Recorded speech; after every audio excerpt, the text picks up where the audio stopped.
अस्सलाम वालेकुम दोस्तों, मैं हूं रिजवान और आज हमने बनाया है तिल और बादामों वाला बहुत ही मज़ेदार चिकन कोरमा। बनाने में भी बहुत आसान है और ये बहुत खूबसूरत तैयार होता है और बहुत ही लजीज तैयार होता है। तो आए देखते हैं हमने इसको किस तरह तैयार किया है। बिस्मिल्लाहिर्रहमानिर्रहीम। सबसे पहले एक बर्तन में थोड़ा सा पानी लेंगे, इसको उबलने के लिए हमने रख दिया और इसमें हम अपने कुछ थोड़े से बादाम, कम या ज़्यादा हमारी अपनी मर्जी है, ये शामिल कर देंगे। तो एक बॉयल आने तक पकाएंगे।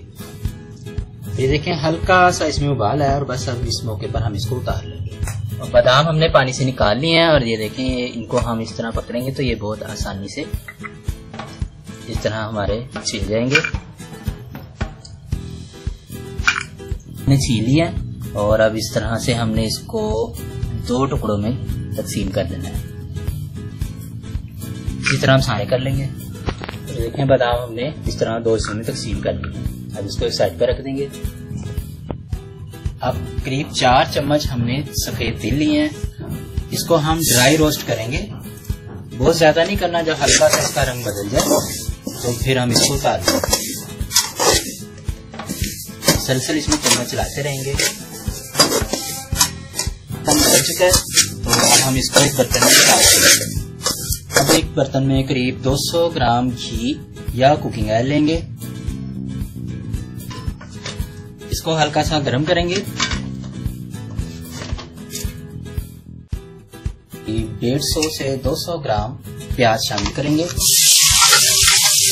अब इसको इतना फ्राई करेंगे कि इसके किनारे हल्के से ब्राउन हो जाएं। और ये देखें इसके हल्के से किनारे ब्राउन हो चुके हैं। इसको हमें इससे ज़्यादा ब्राउन नहीं करना। अब इसमें 150 से 200 ग्राम टमाटर रफली कटे हुए शामिल करेंगे। आप छिलका उतार कर भी शामिल कर सकते हैं। इसमें 2 चम्मच पिसा हुआ अदरक और लहसुन शामिल करेंगे।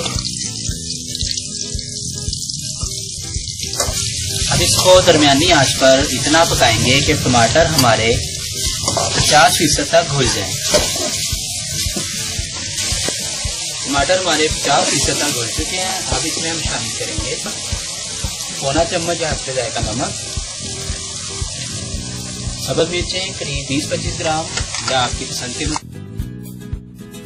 बारीक बारीक काट लिया। 1 किलो हमने चिकन लिया है, इसको हमने अच्छे तरीके से धो लिया था। हम अच्छे तरीके से तेज आंच पर फ्राई करेंगे।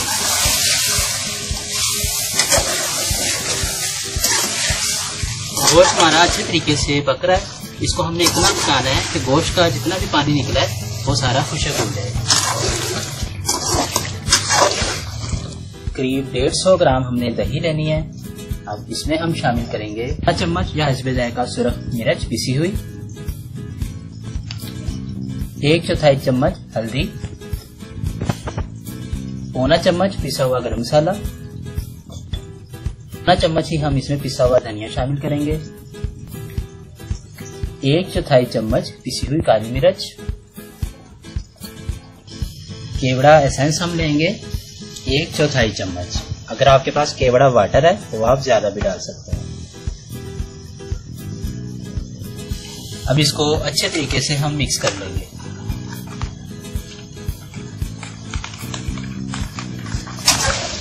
और ये देखिए पानी खुश्क हो चुका है और ये घी में फ्राई हो रहा है हमारा। अब जो दही का मिक्सचर हमने तैयार किया था वो इसमें शामिल कर देंगे। अब इसको मिक्स कर देंगे।